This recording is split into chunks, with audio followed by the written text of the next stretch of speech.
To my YouTube channel JK tutorial. हम कर रहे थे क्लास 9th की साइंस का chapter 9 that is force and laws of motion, जो कि लास्ट वीडियो में हम कंप्लीट कर चुके हैं। आज हम डिस्कस करने वाले हैं इनके टेक्सचुअल क्वेश्चंस के बारे में। लेकिन उससे पहले जो मेरे चैनल पे न्यू है, मेरी वीडियो को फर्स्ट टाइम देख रहे हैं, तो प्लीज़ इसे सब्सक्राइब करना ना भूलें। चलिए स्टार्ट करते हैं। तो फर्स्ट ऑफ ऑल आपका क्वेश्चन है, which of the following has more inertia. इनमें से किसका इनर्शिया जो है वो ज़्यादा होगा, रबर बॉल का and stone of the same size. Rubber ball का जहाँ स्टोन अगर उसी सेम साइज़ का होगा, बाईसाइकिल का जहाँ ट्रेन का, 5 रुपीज़ कॉइन का और 1 रुपीज़ कॉइन का। तो सबसे पहले इनर्शिया क्या होता है, इनर्शिया डिपेंड करता है मास ऑफ द बॉडी पे। जितना मास ज़्यादा होगा उतना ही इनर्शिया ज़्यादा होगा, and vice versa means inertia ज़्यादा होगा तो मास भी जो है ज़्यादा होगा। सबसे पहले जैसे मास स्टोन का है वो ज़्यादा होता है रबर बॉल से, तो इसलिए इनर्शिया जो स्टोन का है वो ज़्यादा होगा as comparison to rubber ball. Next B part में जो मास है ट्रेन का वो ज़्यादा है कंपेरिजन टू बाईसाइकिल, इसलिए इनर्शिया भी ट्रेन का ज़्यादा होगा बाईसाइकिल से। मास जो 5 रुपीज़ के कॉइन का वो ज़्यादा होता है 1 रुपीज़ के कॉइन से, इसलिए इनर्शिया जो 5 रुपीज़ के कॉइन का है वो ज़्यादा होगा 1 रुपये वाले कॉइन से। नेक्स्ट क्वेश्चन है आपका, यहाँ इन द फॉलोइंग एग्जाम्पल, यहाँ पे एक एग्जाम्पल दी गई है, आपने आइडेंटिफाई करना है कितने टाइम जो वेलोसिटी है बॉल की वो चेंज हुई है। ठीक है, फुटबॉल प्लेयर किक से football to another player of his team. एक फुटबॉल प्लेयर ने किक किया फुटबॉल को और बॉल पहुंच गई किसके पास, दूसरे प्लेयर के पास जो उसी के टीम का था, जिसने किक किया फुटबॉल को गोल की साइड। ठीक है, गोलकीपर जो था अपोजिट टीम का, उसने कलेक्ट किया फुटबॉल को और उसको किक किया किसके पास, जो प्लेयर था उसी की टीम का। और आइडेंटिफाई कीजिए इसमें एजेंट जो कौन है जो सप्लाई कर रहा है फोर्स हर केस में। देखिए यहाँ पे वेलोसिटी जो है बॉल की वो 4 टाइम चेंज हुई है। फर्स्ट टाइम फुटबॉल प्लेयर ने जब किक किया फुटबॉल को, उसकी स्पीड जो थी वो चेंज हो गई 0 से किसी वैल्यू पे। रिजल्ट क्या हुआ, वेलोसिटी जो थी बॉल की वो भी चेंज हो जाएगी। फर्स्ट टाइम हो गया। इस केस में प्लेयर ने अप्लाई की फोर्स चेंज करने के लिए वेलोसिटी बॉल की। कैसे अप्लाई की, उसने किक किया बॉल को। एक और प्लेयर जिसके पास दूसरे प्लेयर के पास बॉल की, उसने भी किक किया बॉल को किसकी साइड, गोल की साइड। तो रिजल्ट क्या हुआ, डायरेक्शन बॉल की फिर से चेंज हो गई, जिसके कारण वेलोसिटी दोबारा चेंज हो गई। फिर नेक्स्ट केस में जब प्लेयर ने अप्लाइड की फोर्स तो चेंज हुई वेलोसिटी बॉल की। अब गोल कीपर ने कलेक्ट किया बॉल को, या हम कह सकते हैं बॉल आ गई अब रेस्ट में, क्योंकि गोल कीपर ने उसे पकड़ लिया, उसकी स्पीड दोबारा 0 पे पहुंच गई। ठीक है, किसी सर्टेन कुछ वैल्यू से, तो वेलोसिटी जो बॉल की थी वो फिर से चेंज हो गई। इस केस में गोल कीपर ने जब अप्लाई की अपोजिट फोर्स स्टॉप करने के लिए, तो वो चेंज उसने कर दी वेलोसिटी बॉल की। गोल कीपर ने क्या किया, किक किया बॉल को, अपने प्लेयर जो उनकी टीम का था, तो स्पीड जो थी बॉल की वो इंक्रीज़ हो गई, 0 थी 0 से फिर किसी वैल्यू पे हो गई, तो उसकी वेलोसिटी में भी चेंज आया, क्योंकि जब स्पीड चेंज होती है तो वेलोसिटी में चेंज तो आता ही आता है, क्योंकि velocity is the rate of change of speed. तो इस केस में गोल कीपर ने अप्लाई किया फोर्स और चेंज की वैल्यू वेलोसिटी किसकी, बॉल की। अब यहाँ पे सिंपल आंसर आपका यही था कि वेलोसिटी कितनी बार चेंज हुई है। वेलोसिटी जो थी 4 टाइम चेंज हुई है। फर्स्ट 2 टाइम किसने चेंज की है, सेम टीम के प्लेयर ने। और 2 बार किसने चेंज की, गोलकीपर ने। एक बार तो तब जब बॉल रेस्ट में आई 0 पे हो गई, ठीक है, वो भी गोलकीपर के पास आने पे हुई। दूसरी बार तब जब गोलकीपर ने फिर से उसे मोशन में लाया और किक करके फेंका अपनी ही टीम के प्लेयर के पास, वो 2 बार चेंज वहाँ पे आया वेलोसिटी में। तो टोटल हो गई 4 टाइम। अब यहाँ पे एजेंट पूछा है जो सप्लाई कर रहे थे फोर्स हर एक केस में। तो एजेंट यहाँ पे पहले 2 केसेस में सेम टीम के 2 प्लेयर थे जिन्होंने किक किया फुटबॉल को, और दूसरे केसेस में गोलकीपर था एजेंट, जिसने 2 बार उसकी वेलोसिटी को चेंज किया था। नेक्स्ट आपका क्वेश्चन नंबर 3 है, क्यों जो कुछ लीव्स होती हैं वो गिर जाती हैं ट्री से जब हम शेक करते हैं उसकी ब्रांचेस को। ये हमने चैप्टर में भी डिस्कस किया था कि जो लीव्स होती हैं ट्री की वो गिर जाती हैं जब हम उसकी ब्रांचेस को शेक करते हैं, हिलाते हैं। क्यों, क्योंकि जब ब्रांचेस जो हैं उनको शेक किया जाता है, ट्रीज़ की ब्रांचेस को, वो मूव करती हैं टू एंड फ्रो, आगे पीछे, तो उसकी जो लीव्स होती हैं वो रेस्ट में थी। ये क्योंकि इनर्शिया जो लीव्स का था वो रेजिस्ट कर रहा है, वो रेस्ट में थी, वो मतलब मोशन में नहीं आना चाहती, वो इस टू एंड फ्रॉम में जो मोशन हो रही है उसको क्या कर रहा है, रोकने की कोशिश कर रहा है, जिसके कारण जो लीव्स है ना वो गिर रही हैं एकदम से। ठीक है, क्वेश्चन नंबर 4 है आपका, आप क्यों फॉरवर्ड डायरेक्शन में मतलब गिरते हो जब बस मूविंग बस को ब्रेक लगती है। आपने देखा होगा जब बस चल रही होती है ब्रेक्स लगती है, आप आगे की साइड गिर जाते हो या पीछे की साइड गिर जाते हो जब वो एक्सेलरेट करती है रेस्ट पे। जब गाड़ी चलना स्टार्ट होती है आप पीछे की साइड गिरते हो, जब चलती हुई रुक जाती है आप आगे की साइड गिरते हो। ये सब रीज़न है due to the inertia of the passenger. हर एक मेंटेन करता है अपनी स्टेट ऑफ मोशन या स्टेट ऑफ रेस्ट में। अगर बॉडी आपकी रेस्ट में है तो वो रेस्ट में ही रहना चाहती है, अगर आपकी बॉडी मूविंग है तो वो कोशिश करती है कि मैं मोशन में ही रहूँ। जब बस मूव कर रही होती है तो पैसेंजर भी मूव कर रहा होता है बस के साथ। जैसे ही ड्राइवर अप्लाई करता है ब्रेक को तो बस आ जाती है रेस्ट में, लेकिन पैसेंजर जो है कोशिश कर रहा होता है कि वो स्टेट ऑफ मोशन में ही रहे। रिजल्ट इसका क्या होता है, फॉरवर्ड फोर्स जो होती है उस पर एक्ट करती है। सिमिलरली पैसेंजर क्या होता है, फॉल बैकवर्ड जब बस एक्सेलरेट करती है रेस्ट से।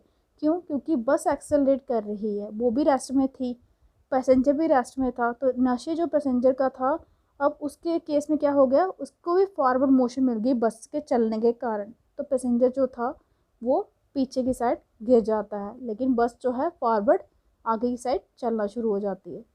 नेक्स्ट क्वेश्चन है कि हमेशा जो हम बोलते हैं एक्शन जो है अपोजिट टू, हर एक एक्शन का इक्वल रिएक्शन होता है।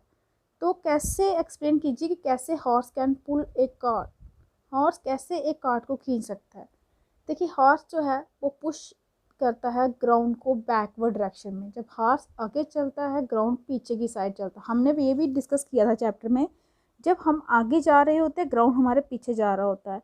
और Newton third law of motion के अकॉर्डिंग जो रिएक्शन फोर्स है वो एक्सर्ट होती है अर्थ के कारण किस पे, हॉर्स पे, वो फॉरवर्ड डायरेक्शन में होगी, जिसके कारण कार्ट जो है वो मूव करता है फॉरवर्ड।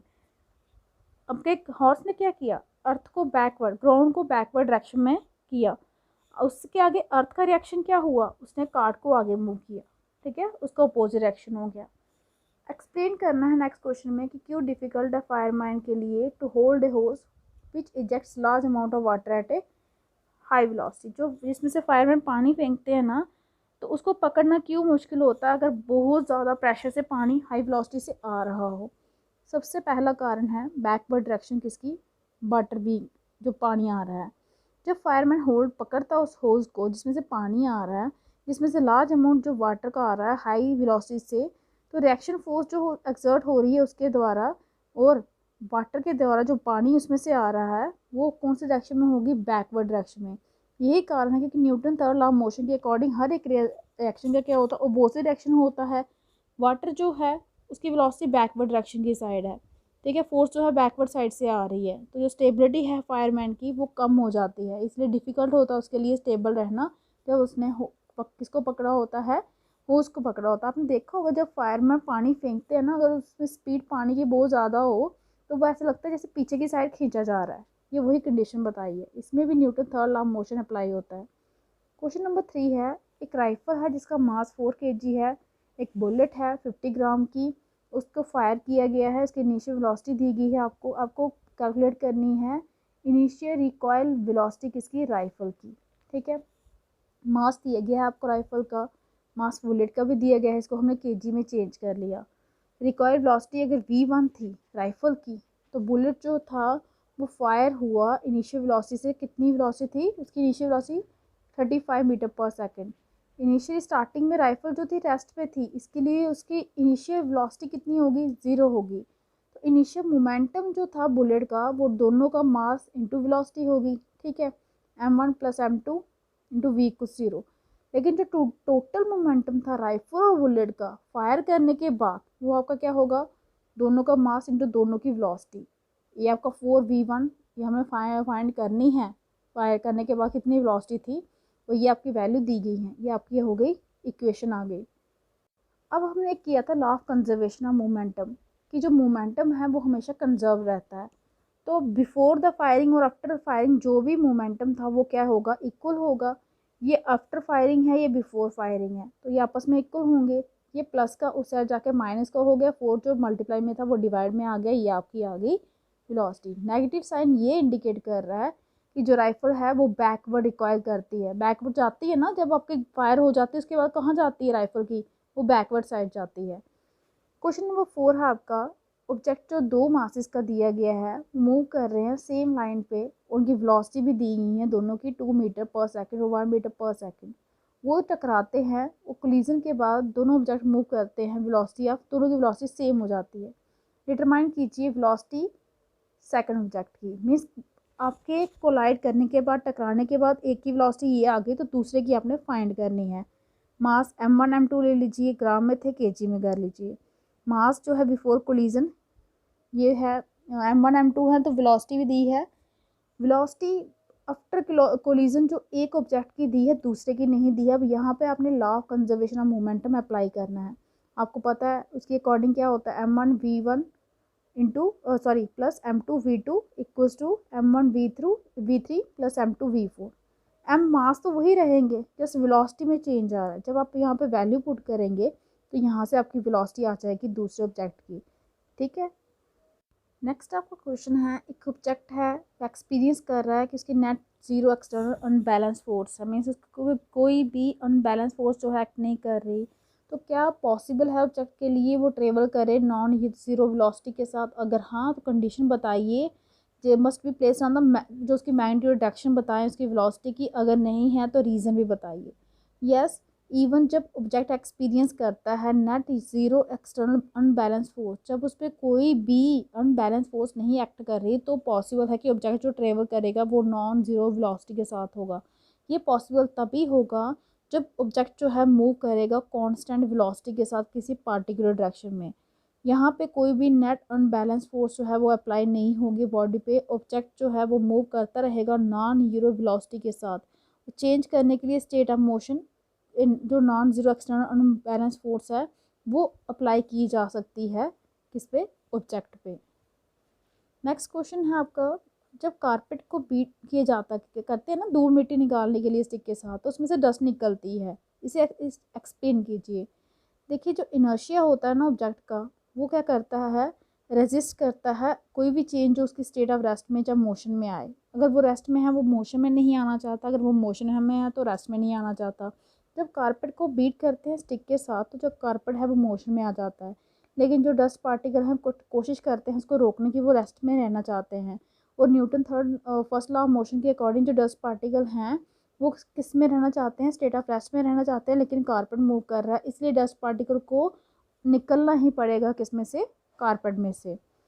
नेक्स्ट क्वेश्चन 3 है, क्यों एडवाइस किया जाता है कि कोई भी जो सामान जो होता है बस पे रखा जाता है उसे बांध के रखना चाहिए रस्सी के साथ, रोप के साथ? क्यों ये एडवाइस किया जाता है? क्योंकि जब आपकी बस चलती है, मूव करती है फॉरवर्ड की साइड, तो वो क्या क्या कौन सी स्टेट में आ जाती है, मोशन में आ जाती है। लेकिन जो सामान आपने छत पे रखा होता है वो अपने इनर्शिया के कारण वो कहाँ किस में होता है, रेस्ट में ही होता है।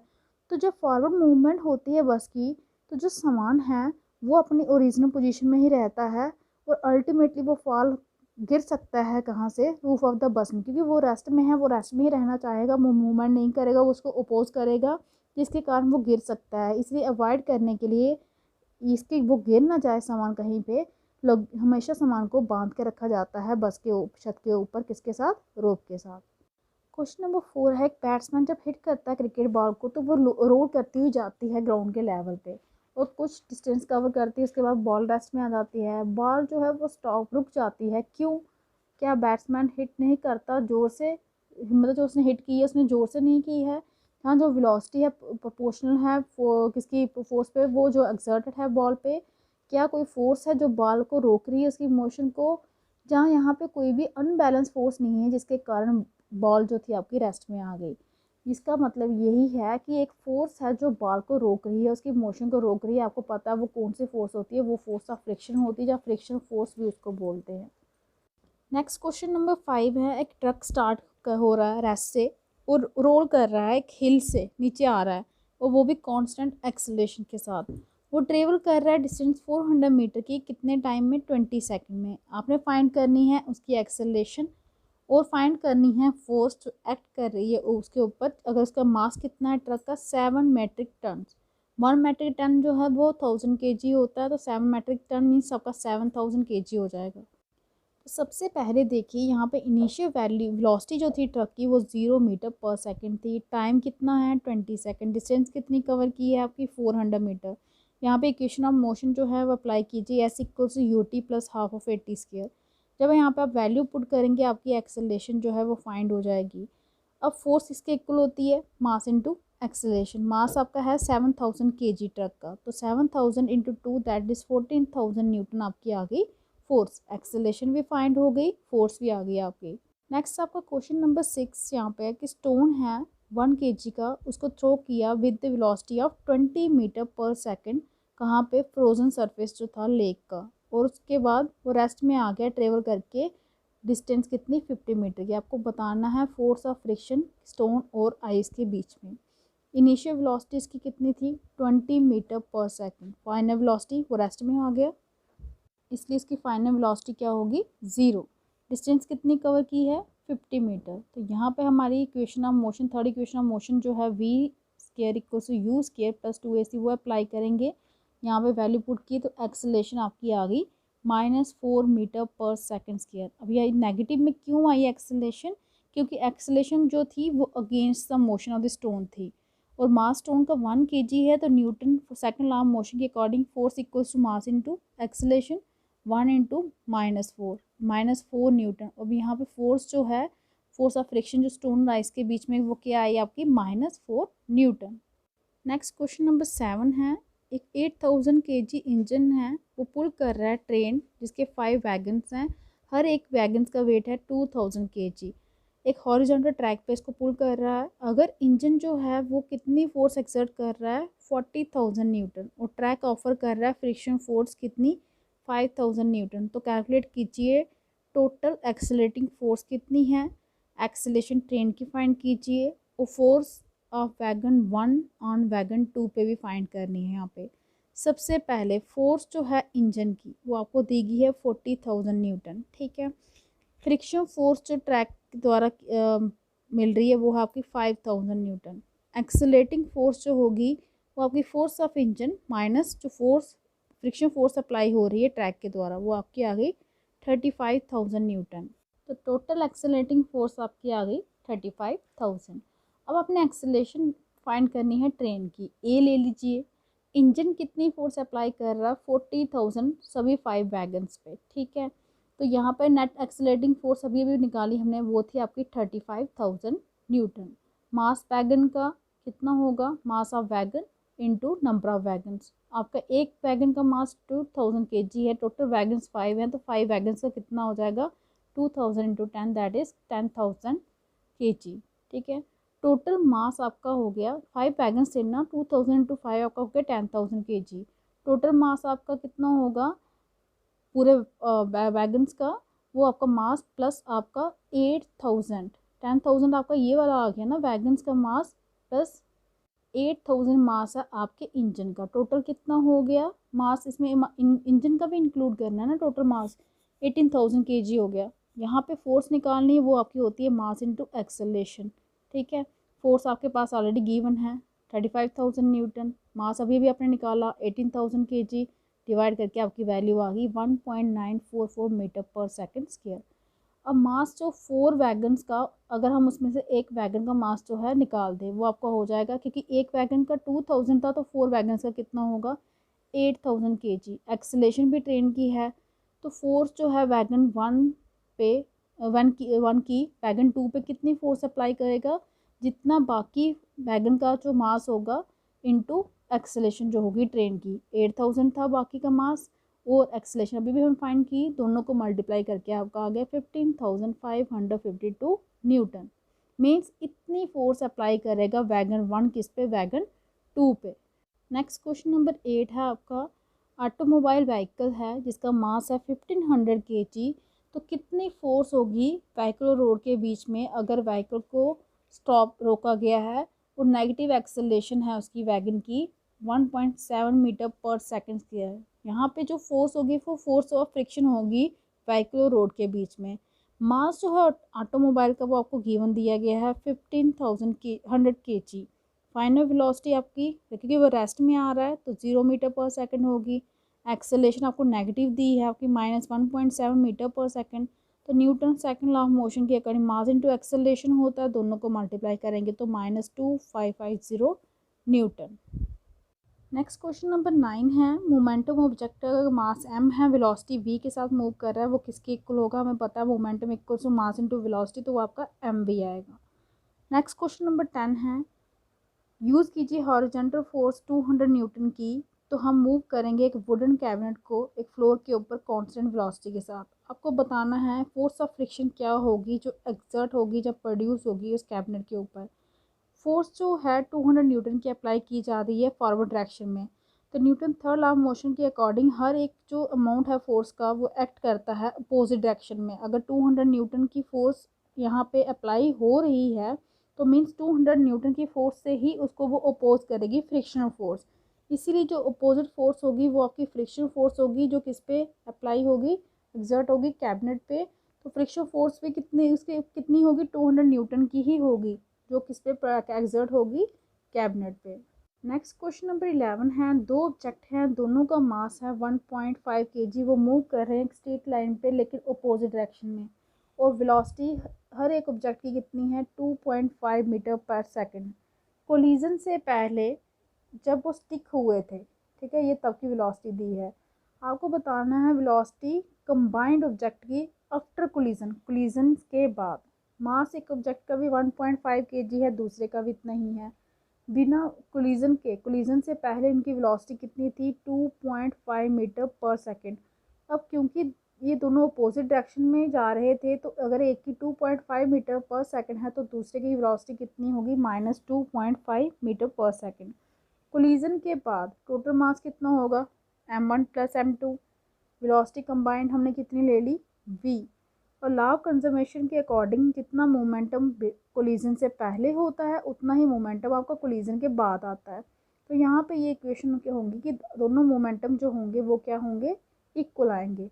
जब आप यहाँ पे वैल्यू पुट करेंगे, ये सारी वैल्यूज हैं आपके पास, सिर्फ वेलोसिटी नहीं है आफ्टर कोलिजन के बाद। तो देखिए आफ्टर कोलिजन की वेलोसिटी क्या आई यहाँ पे 0। इसका मीन्स वेलोसिटी जो कंबाइंड ऑब्जेक्ट की थी आफ्टर कोलिजन वो आपकी आ गई 0 मीटर पर सेकेंड। नेक्स्ट क्वेश्चन नंबर 12 है, according to third law of motion जब हम पुश करते हैं ऑब्जेक्ट को तो ऑब्जेक्ट पुश करता है बैक हम पे इक्वल अपोजिट फोर्स के साथ।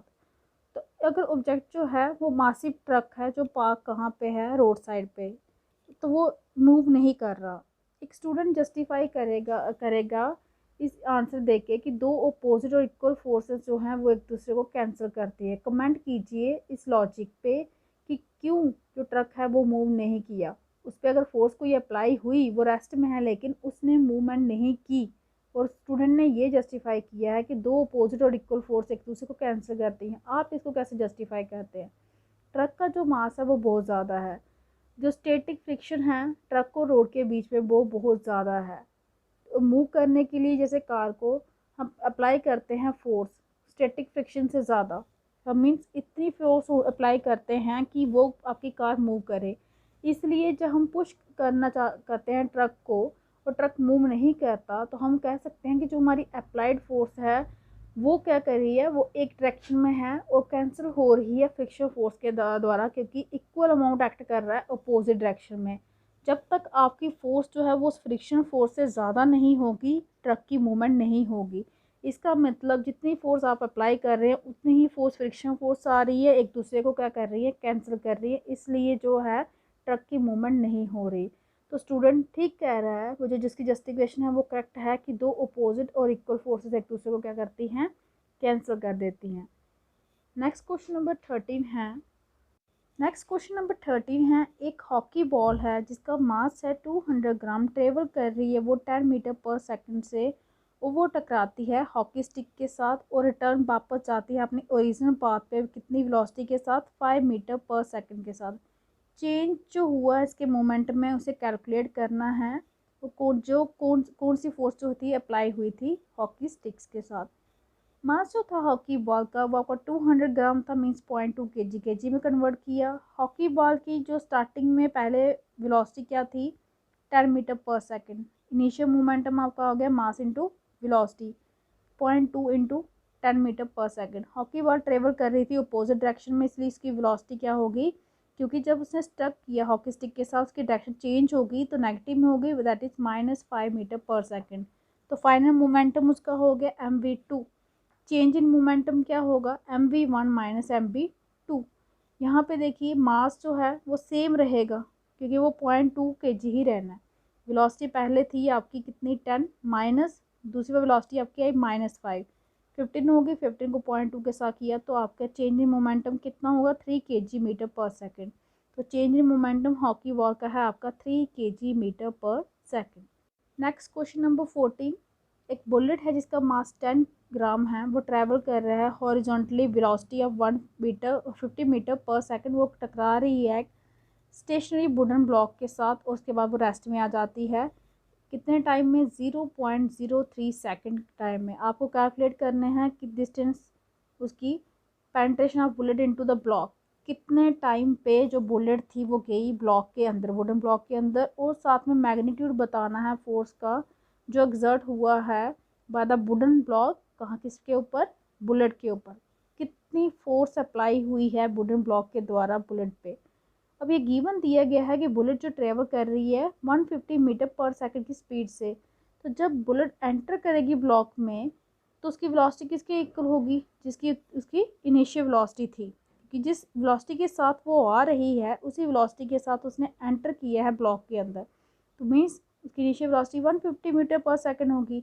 लेकिन फाइनल वेलोसिटी उसकी क्या होगी, 0, क्योंकि बुलेट जो थी वो रेस्ट में आ रही है इसलिए इसकी फाइनल वेलोसिटी 0 होगी। अब कितना टाइम के बाद वो रेस्ट में आई, 0.03 सेकंड में। फर्स्ट इक्वेशन ऑफ मोशन के अकॉर्डिंग जो फाइनल वेलोसिटी आपकी होती है u+at, लेकिन फाइनल वेलोसिटी आपकी यहाँ पर 0 है, इनिशियल वेलोसिटी भी है, एक्सेलरेशन नहीं है, टाइम भी दिया है। आपकी एक्सेलरेशन आई -5000 मीटर पर second square. According third law motion जो था आपका v² = u² + 2ac। यहाँ से आपकी डिस्टेंस की वैल्यू फाइंड कर सकते हैं आप। आपके पास देखिए वेलोसिटी भी है, एक्सेलरेशन भी है, फाइनल वेलोसिटी भी है। वैल्यू पुट करेंगे तो ये आपकी डिस्टेंस कवर आ गई, डिस्टेंस कवर भी आ गई। अब आपकी मास, न्यूटन साइकिल ऑफ मोशन के अकॉर्डिंग फोर्स किसकी इक्वल था, मास इनटू एक्सेलरेशन। मास आपका 10 ग्राम दिया गया है, एक्सेलरेशन अभी अभी आपने फाइंड की -5000 मीटर पर सेकंड स्क्वायर। वैल्यू पुट कीजिए, फोर्स आपकी आ गई 50 न्यूटन। नेक्स्ट क्वेश्चन नंबर 15 है। एक ऑब्जेक्ट है, उसका मास है 1 kg, ट्रैवल कर रहा है स्ट्रेट लाइन में, उसकी वेलोसिटी है 10 मीटर पर सेकंड।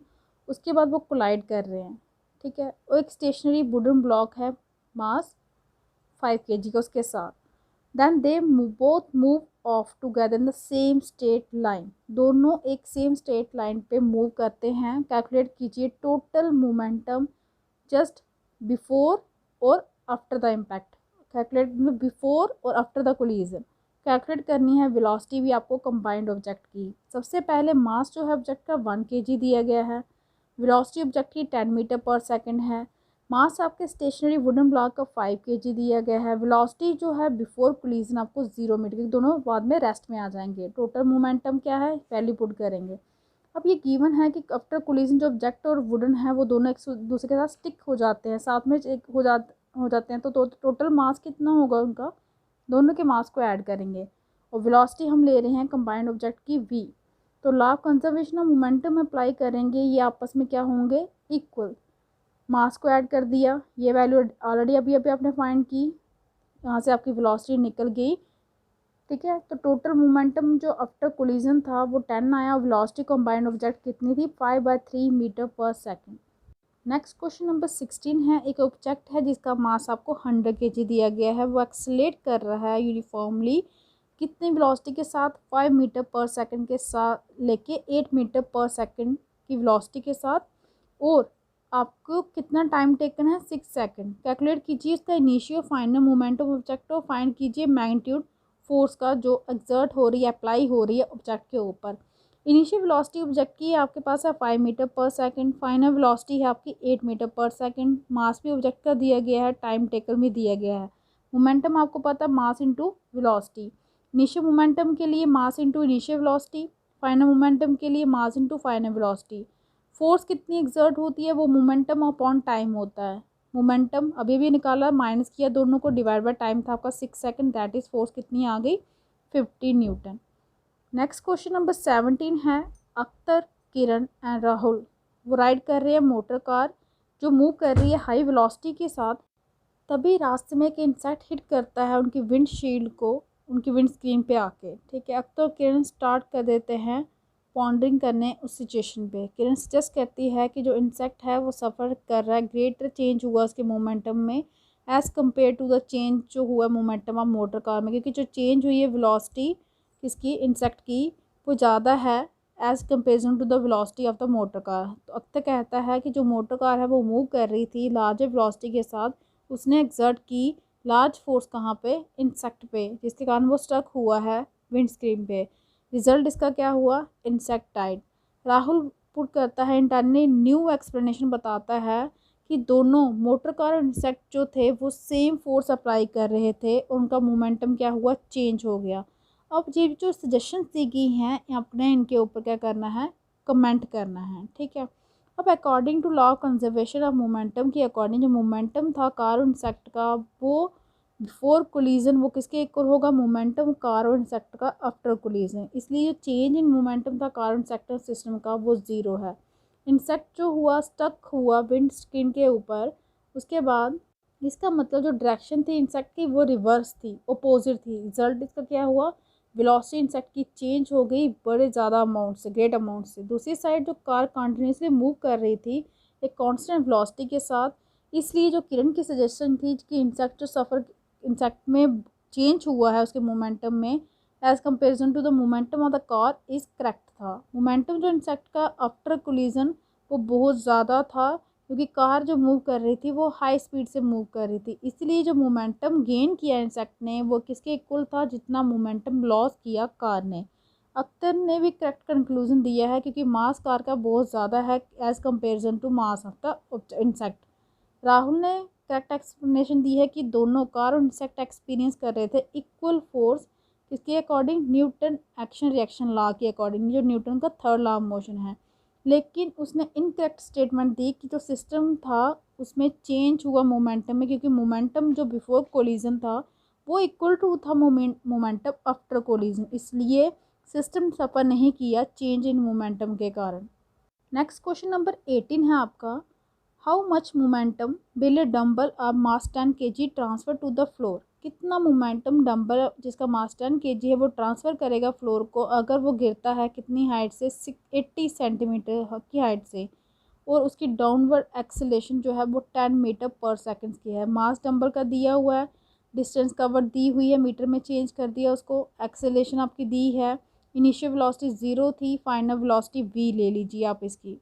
अब थर्ड लॉ जो थर्ड इक्वेशन थी मोशन की, उसके according v square minus u square equals to s, value put कीजिए, फाइनल वेलोसिटी इसकी आ गई 4 मीटर पर सेकंड। तो मोमेंटम आपका क्या होता है, मास इंटू वेलोसिटी, मास उसका 10 kg था, वेलोसिटी इसकी आपकी 4 मीटर पर सेकंड, मल्टीप्लाई करके आपका आ गया 40 kg मीटर पर सेकंड। इसके साथ ही आपके टेक्निकल क्वेश्चंस भी कंप्लीट होते हैं। आई होप कि आपको अच्छे से समझ आ गए होंगे। अगर आपको मेरी वीडियो अच्छी लगी हो तो प्लीज़ इसे लाइक कीजिए, शेयर कीजिए, चैनल को सब्सक्राइब कीजिए, ताकि आपको मेरी लेटेस्ट वीडियो जो है वो टाइम मिलती रहे। आज के लिए इतना ही, थैंक यू।